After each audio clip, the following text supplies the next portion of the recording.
I don't know. Just like the first fight when they threw. I don't know. It just seems that the rematch was just too late. A year too late, 2 years, but we're nearly 3 years. What has it been, like 34 months or something since the first fight? It was on August the 29th, 2015. It was on PBC on ESPN. That's how long ago it was. And Santa Cruz won like he was heavily predicted to win again. But where does he go next? And Abner Maris's cap in regards to weight division seems to be 126 pounds. I don't see him being able to fight at 130. The 126-pound division has Gary Russell, WBC champion, Carl Frampton, WBO interim, who is 1-1 with Leo Santa Cruz. But Carl Frampton wants the third fight to take place in the UK or over in Ireland, because he fought Santa Cruz over here twice. Makes sense. Gary Russell, though, who beat Jojo Diaz, is talking about moving up to 130 pounds and vacating the WBC title. So we don't know. I hope that he sticks around. You got Josh Warrington out there. He's the new IBF champion. Can he get Leo Santa Cruz? Maybe. Abner Maris was technically the mandatory for Leo Santa Cruz because he's the WBA, well, was the WBA world champion, and Leo Santa Cruz the WBA super world champion. So in regards to mandatories, you know, let me read this real quick. Let's go look at this. I don't remember the exact stats from the first fight, but as you can see here, hold on, let me move some of this stuff out of the way. Santa Cruz, once again, throwing over 1,000 punches, 373 landed. Maris, 977, 226 landed. And that was pretty much the story of the first fight, right? With Santa Cruz being 5'8"-ish. Long arms, very tall for the 126-pound division. You would have to think that, you know, fighters would have, like a smaller fighter like Abner Maris would have issues getting in on the inside again. Like, I just didn't expect, you know, or why did I pause it? Now we got to wait through all of this again. Should have just. The first fight, this is revealing. In the first fight, Santa Cruz ended up landing 373 punches of 1,054. In the second fight, according to Showtime, 226 of 977 for Mares. Now we flip to tonight. It's almost an exact replica. I'm tripping. That was the first fight. So this is what they threw this fight. Now listen to Al Bernstein. 57 for Cruz, 208 for Mares. The numbers that they threw were very similar. I mean, literally a replay of the first fight.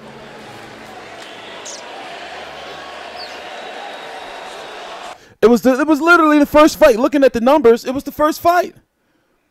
And it was the case of when the rematch wasn't bigger than the first fight or not even close. I really didn't hear people saying, yo, that's Santa Cruz Maris rematch, you know. Nobody was really talking about it.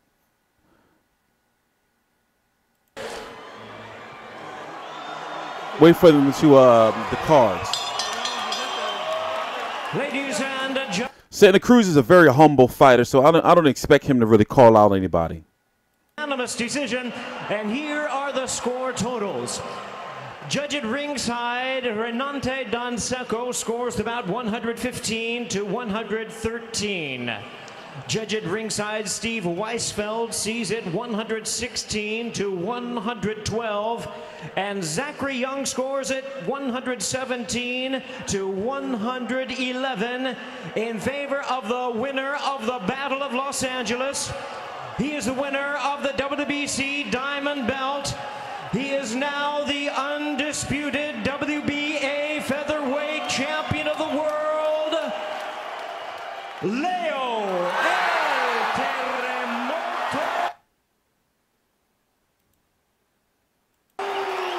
My bad. Another instant classic, much to the delight of the Santa Cruz family, and it is all about La Familia for Leo Santa Cruz, who scores another victory. I forgot to mention that the WBC put up their Diamond Championship, which depending on them can mean whatever they want it to mean. So in this case of Leo Santa Cruz, that Diamond Championship could make him the mandatory. Now, literally, I know what I'm talking about. Depending on what the WBC wants to do, they'll make that Diamond Championship the mandatory if they want it to be. So Leo Santa Cruz, even though he's a champion in another division, I mean for another sanctioning body, the WBC can say, okay, you and Gary Russell must start negotiating to fight each other. The same thing happened with Kovalev and Adonis Stevenson, where they ordered them to fight and there was a purse bid. So let's hear what Leo Santa Cruz has to say.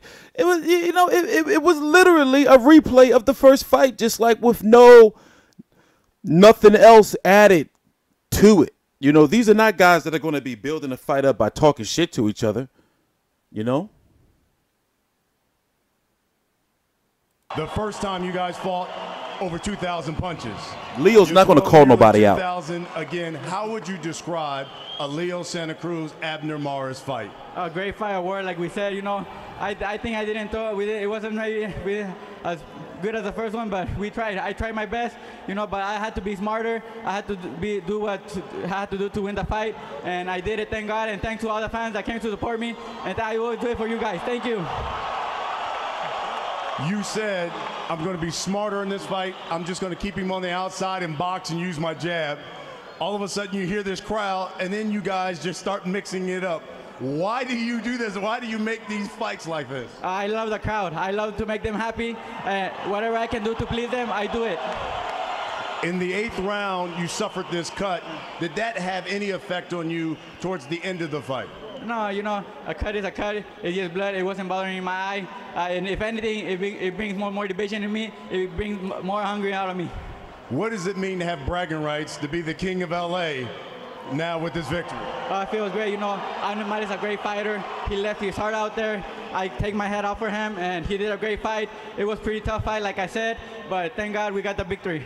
We talked about this before the fight. Do you believe now that you are the best featherweight in the world right now? Hopefully I am. I leave it to the fans. The fans are the ones that say who's the best. If they say I'm the best, thank God that they say that. So what's next for Leo Santa Cruz? We had Gary Russell Jr. fight last month. He said he wants you. What do you want next? I want Gary Russell. I want Let's Unified. I want whoever. I'm not scared of nobody. Let's go. Whoever it is, I'm ready. Leo, congratulations. Let's bring in Abner Mares. Abner. Both Leo Santa Cruz and Gary Russell are under the same banner, Showtime, Al Heyman, PPC. Easy to make. Fight of the year, like I told you guys. This fight was going to be a fight of the year. We come here, we please the crowd. I hope you guys like the fight because we fight for you guys. Yeah. We fight for you guys. Yeah. Independently, the scorecards, the win or lose, I don't care. I'm a champion for you guys. I fight for you. I don't care if I lose next. I'm here to please you guys. You saw the judges' scores. I'll be right back. What did you think of the judges' scores? Obviously, they gave him the unanimous decision. I don't want to discuss that, man. It is what it is. They made the decision. I can't overturn that. Leo's a great fighter. He fought a great fight. It was a good, close fight. I thought so. Honestly, if they would have given a draw, let's do this again. I'm ready to do this. You guys want to see a third fight? Let's do this. Leo Santa Cruz, Abner Mares 3. Let's do it here in LA. It seemed to be his height, the reach was the problem. When you got inside, you did some good work, but it was a problem for you. It seemed like trying to get on inside of him. There's always a problem, especially when you fight elite fighters like himself. It's always tough. Again, I fought a hard, close fight. I fought my heart out. I came out short, but at the end of the day, I'm pleased with my decision. What do you think? Is Leo Santa Cruz the best featherweight right now? Without no doubt, Leo Santa Cruz right now is #1. I can't take that away from him. I said that before the fight, the winner of this one was going to be #1. So I tip my hat off for him. And last but not least, what do you think this fight did for this city, this area here? This was two of the best fighters in Southern California for a town that loves boxing. LA, where you at? Where you at, LA? This is our town. This is our town. Ain't nothing else. Leo Santa Cruz, Abner, let's bring it. Number 3. Let me take advantage of this moment, please. I want to thank my beautiful family. Family I know promises you fight. I'm sorry I came out short, but I love you, baby. El papá de Leo Santa Cruz, mis respetos. He's the real champion, Leo Santa Cruz father. Thank you all. God bless you. Un saludo para el siervo de Dios, Nazón Joaquín García. Un abrazo. Okay. All right. Wow.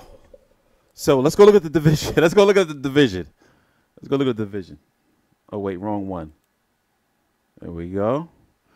So you have Gary Russell, who just defeated his mandatory Jojo Diaz, so he can do whatever he wants, maybe fight, not again until maybe, sometime around this time next year, give or take a month or two.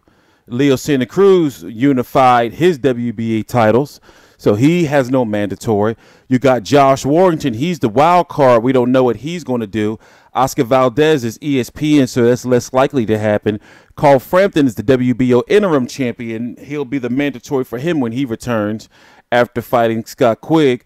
Carl Frampton may be also fighting Scott Quigg, or somebody, in these names or soon to be added WBO names within the next month for his August the 18th fight, where Tyson Fury is on the undercard, right? So logically, you would think since these two fights involve the least amount of politics, that they can make Gary Russell and Leo Santa Cruz unified. It makes sense. And Showtime is all with the unifications, as we've seen. Why keep these guys away from each other? These guys got to it's been years where Al Heyman fighters weren't fighting each other. They got to fight each other now. They've all been built up. Leo Santa Cruz went through that phase where he was on the Mayweather undercards, fighting sparring partners. Those days are over. I'm TstreeT Controversy. This is TstreeT Controversy Live. Please subscribe.